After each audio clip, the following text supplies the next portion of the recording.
नमस्कार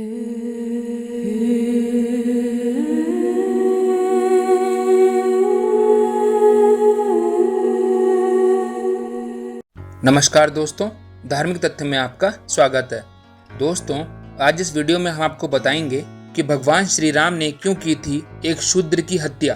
तो आइए जानते हैं। दोस्तों, ये तो आप जानते ही होंगे कि भगवान श्री राम अपना 14 साल का वनवास समाप्त करने के बाद अयोध्या के राजा बन गए थे। भगवान श्री राम के राज्य में सभी लोग बड़े खुश थे, परंतु बहुत सालों के बाद उनके राज्य में अचानक एक बालक की मृत्यु हो गई थी।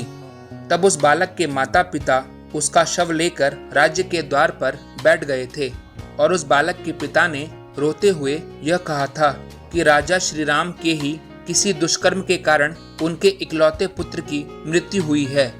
अतः श्री राम मेरे इस पुत्र को जीवित करें, अन्यथा हम दोनों पति पत्नी भी इसी राज्य के द्वार पर प्राण त्याग देंगे और हमारी हत्या का पाप श्री राम को लगेगा।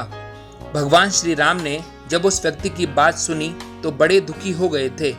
तब उन्होंने इस समस्या से निपटने के लिए अपने राज्य दरबार में देवर्षि नारद समेत कई बड़े बड़े महर्षि मुनियों को राजमहल में बुलाया था। जब उन महर्षियों ने भगवान श्री राम की समस्या सुनी, तब देवर्षि नारद ने भगवान श्री राम से कहा, निश्चय ही आपके राज्य में कोई शूद्र महान तप कर रहा है, इसी कारण उस बालक की मृत्यु हुई है। यदि आपने इस दुष्कर्म को नहीं रोका तो आप भी नरक में पड़ेंगे। देवर्षि नारद की यह बात सुनकर भगवान श्री राम ने उस मरे हुए बालक का शव सुरक्षित रखवा दिया था और स्वयं पुष्पक विमान में उस शूद्र की खोज में चल दिए थे। खोजते खोजते जब भगवान श्री राम उस शूद्र के पास पहुंचे, तब उन्होंने देखा कि वह शूद्र अपना सर नीचे किए हुए बड़ी कठिन तपस्या कर रहा है। तब श्री राम ने उस कठिन तपस्या करने वाले व्यक्ति से यह कहा कि तुम किस चीज को प्राप्त करने के लिए इतना कठिन तप कर रहे हो। तब उस तपस्वी ने कहा, मैं उस देवलोक को पाने के लिए यह तपस्या कर रहा हूँ। तब श्री राम ने कहा कि तुम धन्य हो। क्या तुम मुझे बता सकते हो कि तुम्हारा जन्म किस जाति या वर्ण में हुआ है? तब उसी तपस्वी ने कहा, मैं शूद्र जाति में उत्पन्न हुआ हूँ।